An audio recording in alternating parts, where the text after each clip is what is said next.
അതിരപ്പള്ളിയിൽ മുറിവേറ്റ ആനയ്ക്ക് വനംവകുപ്പ് ചികിത്സ നൽകി വിട്ടയച്ചു.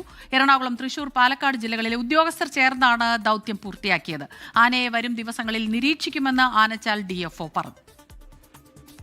ആനയ്ക്ക് പല വിധത്തിലും മരുന്നുകൾ കൊടുക്കാൻ ശ്രമിച്ചെങ്കിലും ആന അതിനോട് പ്രതികരിക്കാത്തതിനെ തുടർന്നാണ് ഇത്തരത്തിൽ ആനയെ മയക്കുവെടി വെച്ച് പിടികൂടി ട്രീറ്റ്മെൻറ്റ് ചെയ്യാനായിട്ട് തീരുമാനിച്ചത്.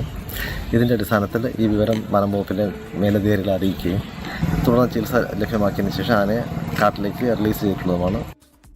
ആനയുടെ പരിക്ക് കാര്യമായുള്ളതാണ് എന്നുള്ളത് തന്നെയാണ് വിലയിരുത്തൽ. എന്തായാലും ആനയെ മയക്കുവെടി വെച്ച് പിടികൂടി ഇപ്പോൾ ഈ മുറിവിലെ പഴുപ്പടക്കം നീക്കം ചെയ്ത ആനയ്ക്കിപ്പോൾ ചികിത്സ നൽകി കാട്ടിലേക്ക് മടക്കി അയച്ചിട്ടുണ്ട്. പക്ഷേ ആനയുടെ ആരോഗ്യസ്ഥിതിയിൽ ആശങ്കയുള്ളത് കൊണ്ട് തന്നെ വരും ദിവസങ്ങളിലും ഈ നിരീക്ഷണം തുടരാനാണ് തീരുമാനിച്ചിട്ടുള്ളത്. ഏതാനും ദിവസങ്ങൾക്ക് മുൻപാണ് ഈ അതിരപ്പള്ളി മേഖലയിൽ പരിക്കേറ്റ നിലയിൽ ഈ ആനയെ കണ്ടെത്തുന്നത്. പിന്നീട് വനംവകുപ്പ് നിരീക്ഷണം നടത്തി അതിനുശേഷം ഇന്ന് രാവിലെ ആനയെ പിടികൂടി ചികിത്സിക്കാനുള്ള ഒരു ദൗത്യത്തിലേക്ക് കടക്കുകയായിരുന്നു. ഏകദേശം ഒരു 11 മണിയോടുകൂടിയാണ് ആനയെ മയക്കുവെടി വെച്ച് എന്തായാലും ചികിത്സ നൽകിയിരിക്കുന്നത്. ആന ഇപ്പോൾ കാട്ടിലേക്ക് കയറ്റിവിടുകയും ചെയ്തിട്ടുണ്ട്. അതോടൊപ്പം തന്നെയുള്ള നിരീക്ഷണവും ഇപ്പോൾ ശക്തമാക്കുകയും ചെയ്തിട്ടുണ്ട്.